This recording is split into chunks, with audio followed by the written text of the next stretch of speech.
यहाँ पर देखिए पढ़ेंगे आज ठोस अवस्था चैप्टर 00 है। मान लीजिए ये चैप्टर में गिनती नहीं होता है, बिलियन से चैप्टर स्टार्ट होता है, लेकिन इससे पहले ये चैप्टर बहुत महत्वपूर्ण चैप्टर होती है क्योंकि इस चैप्टर से बहुत सारे सवाल आते हैं।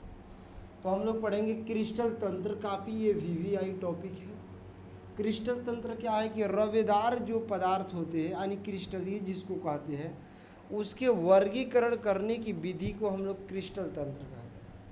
और क्रिस्टल तंत्रों की संख्या हमेशा पेपर में पूछता है, कौ गो है? 7 गो। कौन कौन है? घानाकार क्रिस्टल तंत्र, आर्थोरॉम्बिक क्रिस्टल तंत्र, चतुष्कोणीय, षटकोणीय, एकंताक्ष, त्रिंताक्ष, समांतर, षटफलक।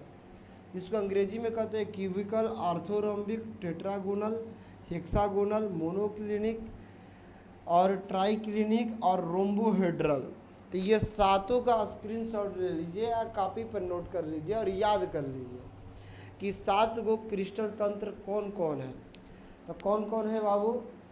घानाकार क्रिस्टल तंत्र, घानाकार, आर्थोरॉम्बिक, तो 2 को तो ऐसे ही याद हो गया, घानाकार, आर्थोरॉम्बिक। तीसरा जो होता है चतुष्कोणीय, षटकोणीय, एकंताक्ष, त्रिंताक्ष और लास्ट में आप बता सकते हो समांतर, षटफलक। ये सब कहिएगा सर होता क्या है? ये सब देखिए ये सब घनाकारे होता है, ऐसा बात नहीं है, सबकी साइज घनाकार होती है, लेकिन इसमें भुजा की लंबाई, जिसे इसको ए मान लेते हैं, इसको बी और ऊंचाई को मान लेते हैं सी। ये जो भुजा की लंबाई होती है ये जैसे अक्ष पर है, इसमें जो भुजा की लंबाई है ए बी सी, ये तीनों में बराबर नहीं होती है। जैसे में इसमें जो होता है ए बराबर बी बराबर सी, मतलब लंबाई चौड़ाई ऊंचाई, इसमें तीनों बराबर होता है। इसका देखिएगा तो इसका भी क्या होता है, लंबाई चौड़ाई ऊंचाई तीनों बराबर नहीं होता है। चतुष्कोणीय में आइएगा तो इसका 2 गो लंबाई चौड़ाई बराबर होता है लेकिन ऊंचाई बराबर नहीं होता। इसमें भी आइएगा तो लंबाई चौड़ाई बराबर होता है लेकिन ऊंचाई बराबर नहीं होता। एकंताक्ष में भी वही हाल है, इसमें तीनों बराबर नहीं होता, तीनों नहीं। त्रिंताक्ष में भी तीनों बराबर नहीं होता, ए बराबर बी बराबर सी बराबर नहीं होता। समांतर षट फलक है, इसमें तीनों बराबर होता है। मतलब ये ए बी सी क्या है, तो ये समझ लीजिए कि जैसे ये घन बन गया वो, ये क्या बन गया? घन, घनाकार क्रिस्टल होता है ना, तो इसमें लंबाई ए, इसको बोलते हैं बी, और मान ली चौड़ाई को बी और इसको ऊंचाई को एच, इसी को नहीं ए बी सी बोल देंगे, एच नहीं सी बोल देंगे। तो ये चीज़ें होती है, मतलब 2 गो में तीनों बराबर होता है, घनाकार में या एक समांतर षटफलक में, बाकी किसी में बराबर नहीं होता है। इसमें तो कोई बराबर नहीं, इसमें तो बेचारा में 2 गो बराबर हो है, देख लो 2 गो, बाकी में किस तीनों बराबर नहीं होता, अलग अलग, जिससे लंबाई अलग होता है, चौड़ाई अलग होता है, उसकी ऊंचाई है। तो इस पर आपको ज़्यादा दिमाग नहीं खर्चा करना है, बस आपको याद कर लेना है कि क्रिस्टल तंत्रों की संख्या कितना है, तो आंसर होगा 7। दूसरा बात होगा क्रिस्टल तंत्रों के नाम बताइए, घानाकार, आर्थोरॉम्बिक, षटकोणीय, चतुष्कोणीय, एकंताक्ष, त्रिंताक्ष, समांतर, षटफलक। ये आप याद कर लीजिए क्योंकि ये बहुत आपका काम आएगा।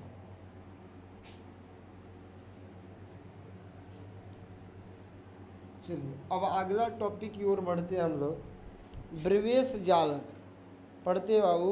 ब्रेवेश जालक एक बहुत ही वीवीआई टॉपिक है।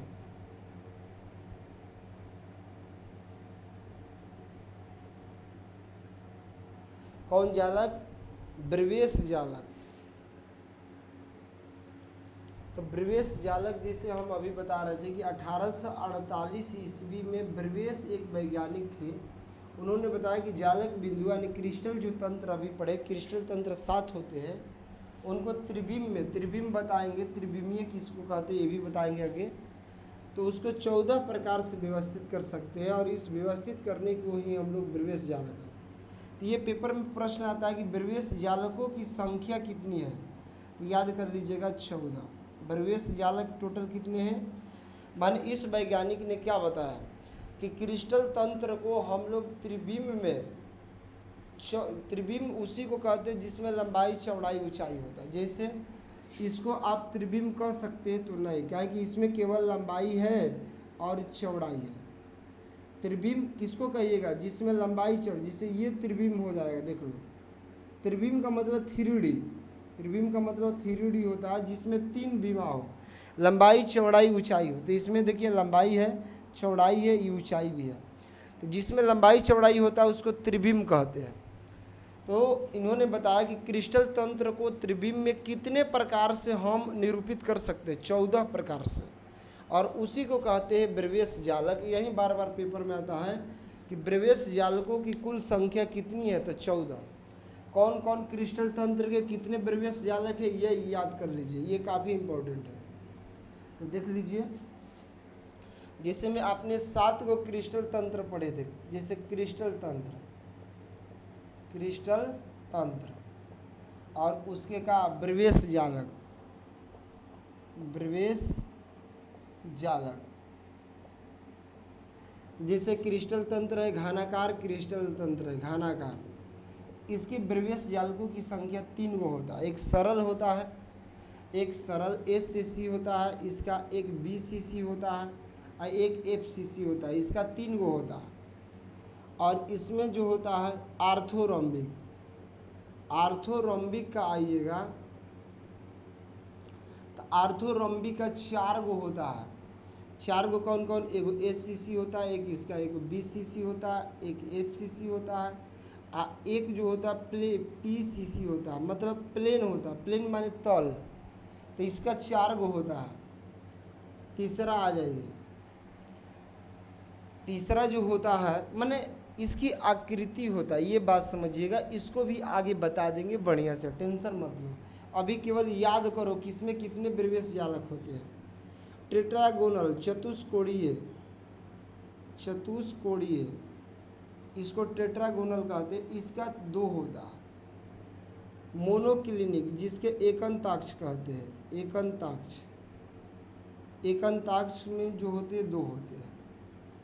इसके बाद में अब आपका आ गया षटकोणीय, षटकोणीय क्रिस्टल तंत्र, इसमें एक ब्रेवियस जालक बनता है। इसके बाद में आपका आ गया का त्रिनताक्ष आ गया, त्रिनताक्ष, त्रिनताक्ष में एक बनता है। एक बाद में एक आपका आ गया समांतर षटफलक, समांतर षटफलक, समांतर षटफलक में भी एक बनता है। गिनती कर लीजिए, 3 4 7 7 2 9 2 11 12 13 14, टोटल कौगो हो गया 14। लेकिन एक प्रश्न आता है और 2 प्रश्न ज़्यादा पूछता है, उसको आप ज़रूर याद कर लीजिए, आपके पेपर में आएगा ही आएगा, फुल गारंटी है इसका। क्या है बाबू? आता है घनाकार क्रिस्टल में, किस क्रिस्टल में? तो घनाकार क्रिस्टल में ब्रेवियस जालकों की संख्या कितना होता है? 3 आ जाएगा। आर्थोरम्बिक क्रिस्टल में ब्रेवियस जालकों की संख्या कितना होगा? तो 4। चतुष्कोणीय क्रिस्टल तंत्र में ब्रेवियस जालकों की संख्या कितना होगा? 2। एकंताक्ष में कितना होगा? तो 2। षटकोणीय में ब्रेवियस जालकों की संख्या कितना होगा? 1। त्रिनताक्ष में कितना होगा? 1। समांतर में कितना होगा? 1। तो टोटल 14। अब प्रश्न ये भी पूछता है कि किस क्रिस्टल तंत्र में ब्रेवियस जालकों की संख्या सबसे अधिक होती है? तो सबसे अधिक हो जाएगा आर्थोरोम्बिक, क्योंकि इसमें 4 होता है, सबसे ज़्यादा होता है। ये पेपर में ये दोनों प्रश्न आया हुआ, दोनों काफ़ी VVI है। तो ये पूरा आपको उम्मीद करते हैं कि अच्छा से समझ में आ गया होगा। तो आज का क्लास इतना ही रहेगा बाबू, आगे हम लोग पढ़ेंगे और पूरे डिटेल में एक एक चीज़ बताऊंगा। एप्लीकेशन को अधिक से अधिक प्ले स्टोर से डाउनलोड कीजिए, शेयर कराइए अपने मित्रों के पास। और मेरा ऑफलाइन कोचिंग चलता है दिनारा ग्राम पंचायत भवन के पास और कौवा खुद सिकठी पुल के पास। अगर आप मेरे कोचिंग में आकर पढ़ना चाहते, ताकि आप सामने सामने बातों को समझना चाहते, खूब मज़े से केमिस्ट्री को अपना मुट्ठी में लेना चाहते हो, मेरा क्लास आकर ज़रूर ऑफलाइन ज्वाइन कीजिए और ऑनलाइन भी पढ़िए। इससे फ़ायदा होगा कि अगर क्लास आपका कहीं छूट गया तो आप यहाँ जाकर देख सकते हैं। लेकिन ऑफलाइन सबसे ज़्यादा टिकाऊ और बेहतर क्लास होगा।